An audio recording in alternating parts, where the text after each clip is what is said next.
வணக்கம் மக்களே, சற்று முன் கிடைத்த தகவல் ஒன்றை பார்க்க போகிறோம். முதல்வர் தேடி வந்த அதிர்ஷ்டம், மகிழ்ச்சியான திமுகவினர். இந்த ஒரு தகவலை பற்றி தான் நாம் பார்க்க போகிறோம். தகவலை பார்ப்பதற்கு முன்னதாக நீங்கள் நம்மளுடைய சேனலுக்கு புதிய பார்வையாளர்களாக இருந்தீர்கள் என்றால் மறக்காமல் நம்மளுடைய சேனலை சப்ஸ்கிரைப் செய்து வைத்துக் கொள்ளுங்கள் மக்களே.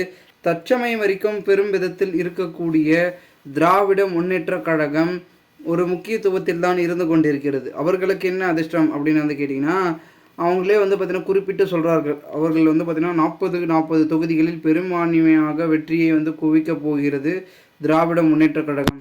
அதற்கான காரணம் என்னவென்றால் 3 ஆண்டு கால சாதனையை சொல்லி பெரும் விதத்தில் தற்பொழுது பேசிக்கொண்டிருக்கும் நம்மளுடைய திமுகவினர்கள் பெரும் விதத்தில் பார்த்திங்கன்னா ஒரு முக்கியத்தை சொல்லுகிறார்.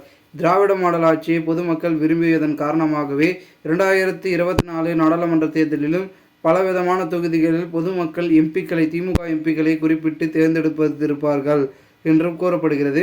இதனால் பல குழப்பங்கள் ஒரு பக்கம் இருந்தாலும் கூட திராவிட முன்னேற்ற கழகத்தை வீழ்த்துவது சாதாரணம் அல்ல, அப்படி இப்படி என்று பேச்சுக்களும் திமுகவினர்கள் தொடர்ந்து பேசி கொண்டிருக்கிறார்கள். இந்த ஒரு சூழலில் தற்பொழுது பெரும் விதத்தில் இருந்து கொண்டிருந்தாலும் கூட நம்மளுடைய முக்கிய அங்கமாக இருக்கக்கூடிய திராவிட முன்னேற்ற கழகம் ஒரு பெரும் விதத்தில் செயல்பட்டு கொண்டிருக்கிறது என்று கூறப்படுகிறது.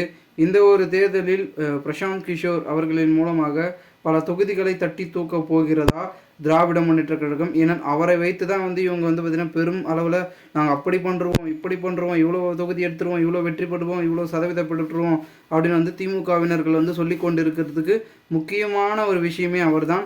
ஸோ அவர் இல்லை என்றால் கண்டிப்பாக வாக்கு சதவீதம் குறைவதற்கு திராவிட முன்னேற்ற கழகம் ஏற்பட்டுவிடும், அதோடைய நிலைமை ஆகிவிடும் அப்படின்றத சொல்லப்படுகிறது. யதார்த்தமான உண்மை அதுதான் அப்படின்றதான் சொல்லிட்டு இருக்காங்க. ஸோ பொறுத்திருந்து பார்க்கலாம் என்ன நடக்கிறது என்பதை.